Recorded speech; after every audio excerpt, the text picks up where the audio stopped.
Diáspora, a comunidade negra de Monte Alto. Episódio 3.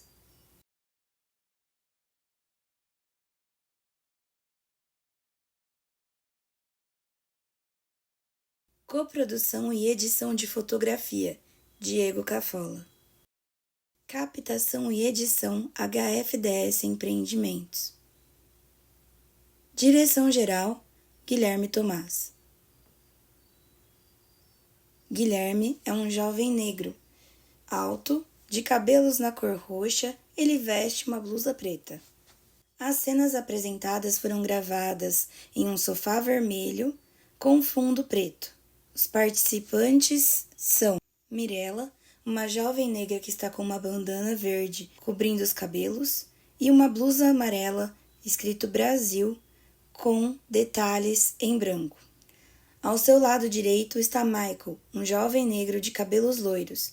Ele usa uma blusa branca com estampas e um short preto. Pessoal, boa tarde. Boa tarde. Boa tarde. Tudo bem com vocês? Sim. Sim. Tranquilo. Queria que vocês se apresentassem agora, fazendo um favor. Pode falar o nome de vocês. Quer começar? Pode começar você. Meu nome é Michael, moro em Monte Alto, no bairro Santa Júlia. Faço aula de teatro e dança na ACADS. E é isso. Meu nome é Mirella, eu tenho 19 anos e sou técnica em logística e técnica em marketing. Eu moro no bairro Eldorado e eu sou moradora de Monte Alto. Nasci aqui e cresci. E vocês nasceram aqui então, né? Sim. A família de vocês também. Sim. Queria perguntar pra vocês, a família dos dois, vocês são amigos? Sim. Há muito tempo. Sim, desde os 11 anos. A família de vocês se conhecem? A minha nossa mãe se conhece. É. Porque minha mãe trabalha no posto, né? No posto de saúde e conhece a sua mãe. Sim. Vocês cresceram no mesmo As bairro? nossas mães se conhecem. No Não. mesmo bairro, não. Eu morei no Canaã, que era perto da escola Rita, né? Rita. Onde a gente estudou junto. E você? Eu morava no Bandeirantes, bem longe do Rita, mas eu gostava muito daquela escola, então eu permaneci lá, né? Os meus amigos lá, e minha mãe trabalhava lá perto. Aí eu estudei no Rita. Que massa. E a família de vocês? Vocês são de uma família negra? Totalmente? A minha parcialmente é negra, Parcialmente. mas a maioria é negra. E você também? Por parte de mãe, sim, toda a minha família inteira, meus avós são pretos, só que por parte de pai, o meu pai ele é branco. Mas eu puxei as características muito fortes da família negra da minha mãe, mas a família inteira, por parte do meu pai, tem tudo cidadania italiana, tudo meus primos branquinho loirinho. Entendi. E como é que foi crescer assim na família de vocês? Vocês sempre foram acolhidos? Vocês podem falar assim? Vocês sempre se sentiram protegidos na sua família? Na questão racial mesmo, é o que eu digo. Você tem uma família que não é totalmente negra, né? E essa questão sua da autoestima, sua mãe sempre trabalhou com você? Então, eu falo assim que a minha mãe, ela sofreu racismo na adolescência dela. Eu acredito que o que ela sofreu não foi uma coisa tão velada, porque hoje a gente ouve falar do racismo velado, uma coisa que eu sofro, assim, particularmente, mas da minha mãe foi mais escancarado, né? E minha mãe, desde criança, ela trabalhou assim, ó, você é negra, você tem que ir na escola arrumada, você tem que ir perfumada, porque você já é preta.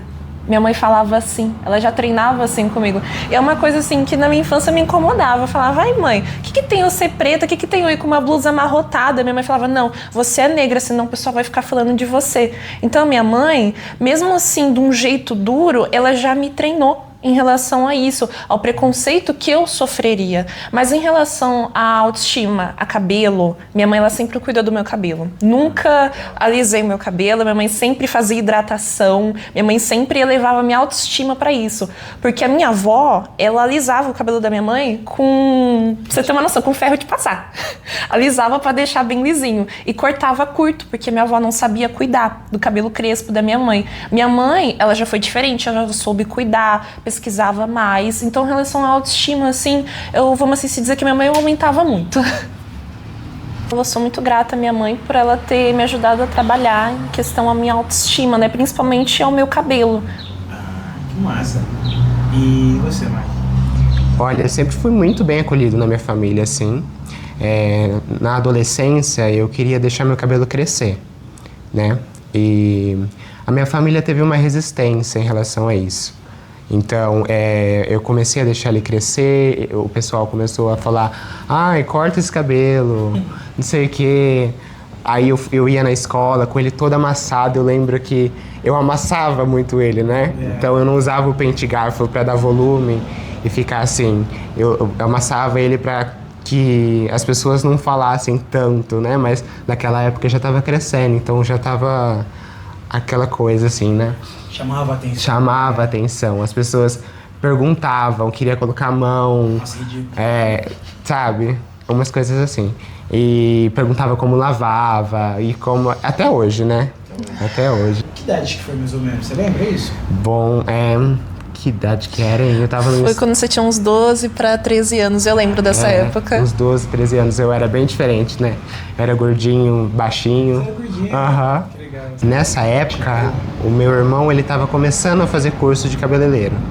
Então ele tava treinando alguns cortes. E aí ele ficava insistindo pra mim cortar o cabelo. E aí eu deixava às vezes, mas eu ainda tinha uma certa resistência, porque eu não me identificava com aquela imagem de cabelo curtinho, assim, sabe? Eu não gostava, e até hoje eu não gosto dessa imagem de me ver assim, sabe?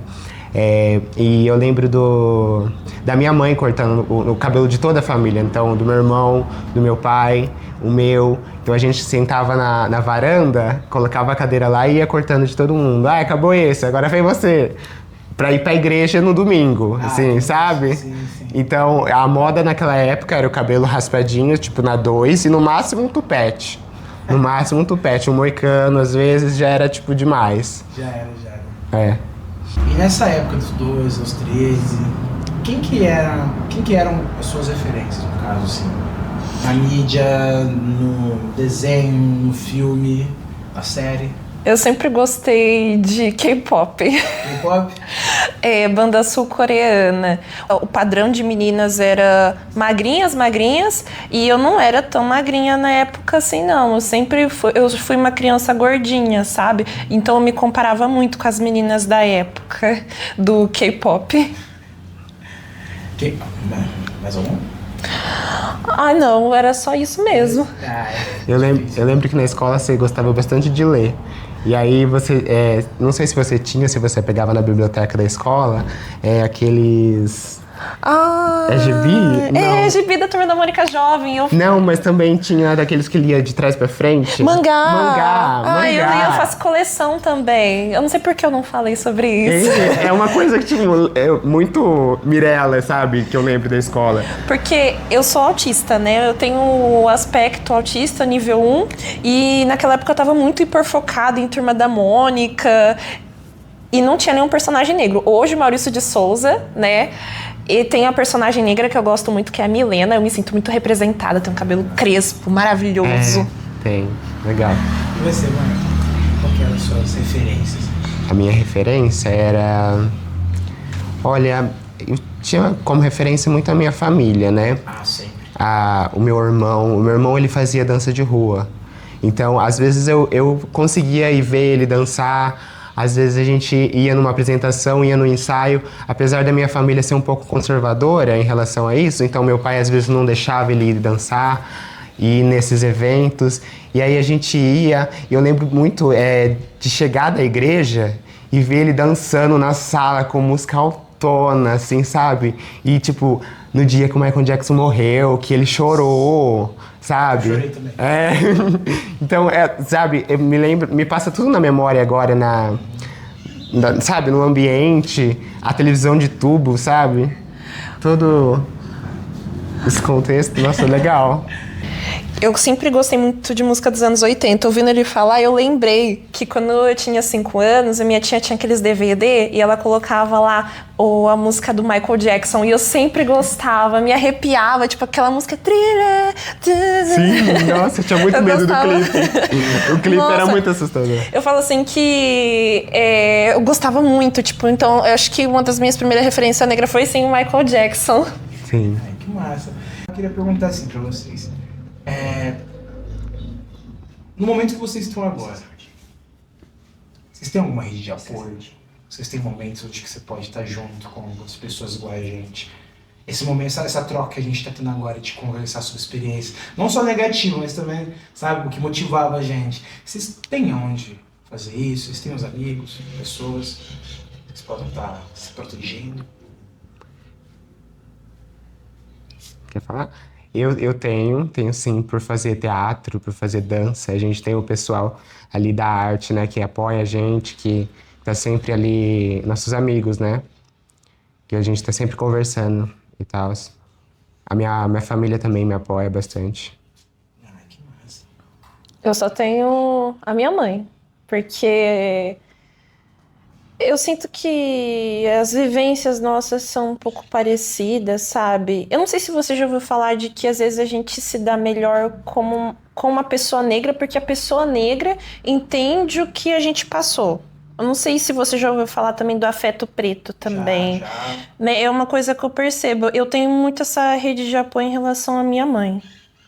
Esse afeto. E vocês acham que aqui a cidade a gente poderia estar se organizando? Né, que eu sinto falta do movimento negro mais ativo em Monte Alto. Não Sim. que não haja algum tipo de movimentação, né? As pessoas estão aqui, a gente está nascendo, a gente está vivendo, trabalhando, mas eu sinto a necessidade da gente expandir isso de certa forma, né? Comunicar com... Eu como educador vejo a necessidade desse trabalho com crianças, com adolescentes, né? Apesar da nossa idade, da diferença, eu vejo que vocês tiveram referências, seja dentro de casa, seja na mídia, uma coisa ou outra. Hoje em dia a gente vê as mudanças, né, muito mais drásticas, né, muito mais presentes, né? A gente chegando com os 2 pés nas portas, falando, a gente tá aqui. Né? Mas na minha época eu vejo que eu sofri bastante nesse sentido, assim, sabe? E eu fico pensando em como tá a molecada hoje, as crianças, né? Será que eles têm essa referência? Como será que os pais deles estão trabalhando, né? Eu penso assim que é o seguinte, quando eu tava na escola, não se falava muito sobre isso que a gente está conversando. Não tinha sobre esses assuntos, sobre a negritude. Vamos falar, negritude, racismo. Racismo. não falava sobre o que eu vejo, autoestima. O que eu vejo de 2 anos para cá, em Monte Alto, que tá tendo bastante coisas relacionadas à cultura, tá tendo bastante música, bastante show, mas não deveria ter um movimento sim negro, não se tem, deveria falar sobre... Pouco se fala, né? Pouco se fala. E tem pessoas que eu vejo que estão tentando trazer aqui em Monte Alto, trazer mais cultura. Eu vejo pessoas do skate, acho muito legal que eles fazem campeonato, às vezes aqui em Monte Alto também, né? Eu acho que deveria ter mais, até como fala, a sua companhia de dança que você participa, Sim. Correr Produções, sempre trazendo mais cultura, né? Deveria ter mais. A gente estava comentando agora há pouco sobre o seu irmão. Sim. O que ele foi pra você assim, na sua vida? Cara, tipo assim, mesmo eu não querendo que ser comparado a ele, sabe? Pra mim ele foi uma grande inspiração dentro de casa pra mim, né? Porque ele cuidava de mim quando criança. Então, assim, a gente, como irmão mais novo, a gente tem uma outra pessoa ali que a gente se vê, né, de certa forma. E o meu irmão, ele sempre lidou com a arte, assim, sabe? Ele sempre cuidou muito de mim quando criança. E aí eu lembro, tipo assim, como eu tava falando, nos dias de domingo, quando minha família ia pra igreja, e ele ficava, às vezes, cuidando de mim, né? E às vezes eu tava lá dormindo e de repente um som altíssimo na sala. Aí eu levanto, ele tá tipo... Ele tinha aquelas toquinhas que eu acho que o pessoal usava pra break. Então, sabe, tentando ali fazer os movimentos. Eu lembro até hoje do movimento que ele tentou me ensinar a fazer um macaquinho no travesseiro. Legal. E, cara, muito legal. Pra mim ele é uma inspiração. Ele começou a fazer alguns cursos de cabeleireiro. E aí ele foi crescendo. Então hoje ele tem um espaço dele, a barbearia dele no centro. Então, cara, é gratificante, ele tá conquistando as coisinhas dele. E de certa forma ele é uma inspiração pra mim, sabe? Continua sendo, né? Continua sendo uma inspiração. Então a gente apesar de briga, irmão, é aquilo, né? É soco, porrada e bomba, mas se ama, você sabe, tá junto. E é isso. Feliz. E para finalizar, eu queria, né, perguntei sobre a cidade para vocês. E vocês, assim, onde vocês esperam estar daqui a um tempo? Quando a gente fizer a parte 2 desse trabalho. Ai, meu Deus. E aí? Porque por muito tempo, eu pergunto isso, por muito tempo pra gente que é negro, foi negado sonhar. Sim. Né? Desde que a gente não tenha o dinheiro, se a gente não ter a roupa e a postura, a gente não vai chegar em nenhum lugar nenhum. Né? Eu sofri isso na pele. Então hoje agora, conquistando acho que tudo que eu tenho por direito, depois de estudar, estou trabalhando, estou conseguindo, sabe, crescer dentro da minha profissão. Fazer um projeto como esse também é um sonho que eu estou realizando agora. Né? Daqui a uns 10 anos vocês vão chegar na minha idade. Eu queria saber o que vocês esperam estar fazendo. Eu torço muito por vocês. Bom, eu sempre trabalhei muito com a arte, né? Desde pequena eu tenho uma veia muito artística por conta da minha família, né? O meu irmão, ele sempre dançou hip hop. Minha mãe sempre fez aula de canto. Sabe, a minha mãe e o meu irmão, eles sempre estiveram nessa meio cultural, né? E, tipo assim, foi tipo uma referência pra mim, a minha mãe e o meu irmão. Estando na arte, e eu já tendo essa veia artística e crescendo e continuando com isso, sabe? E pra mim foi muito especial, né? Porque eu acho que, como você falou, daqui 10 anos, eu espero estar seguindo com a minha arte. Espero seguir e ter cada vez mais visibilidade e, sabe? E conseguir espalhar essa individualidade minha, sabe? Esse como é que chama? Tempero, né? O meu tempero. Sua marca. Essa minha... Sua forma de ver o mundo, Isso, né? Sua arte. Sim. Legal. E você? Nossa, só olho pra ele com admiração, cara. Eu falo pra ele que o Michael é uma das pessoas que eu mais admiro, assim. O Michael é Mariana, assim, nossa, acompanhei eles na infância. Eu espero que daqui a alguns anos eu esteja formada em psicologia, porque eu quero ajudar as outras pessoas com que eu passei. Eu tive depressão e pretendo, assim, cantar. Eu gosto de cantar, mas eu canto na igreja, mas eu sou muito tímida para mostrar ainda a minha voz para as outras pessoas, né? Mas eu pretendo, assim, tentar tocar o coração das pessoas com a minha voz. Olha, Michael, você já é uma referência aqui, né? Fico feliz porque quando entrei no Nelly, a gente estava comentando de possibilidades, né? Que ele falou de outros serviços, outros empregos, e a questão de ser artista, né? E o primeiro nome que veio foi o seu, né? Dos professores, do Fábio. Então é muito interessante. Então, só para saber, você já é uma referência. Obrigado. Não chora não, Michael. Ai, cara. É pra isso que a gente tá aqui hoje, pra gente sair tocado também, viu? É isso.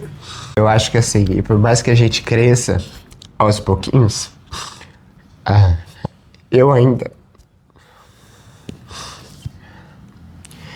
ainda não consigo me ver quanto uma referência. E, tipo assim, acreditar em mim mesmo. Que eu sou capaz de levar cada vez mais, sabe? Por outras coisas também. Mas, que bom. Essa é só uma página e obrigado por deixar participar, viu? Dá um abraço nele, pelo amor de Deus. Eu vou. Vem cá, lindão. Dá um abraço. Vem cá. Obrigado, viu? Obrigadão, viu, gente? Ó. Tem vergonha. Tem que ter não. É isso? Vamos dar um olho aí e a gente fala assim, ó.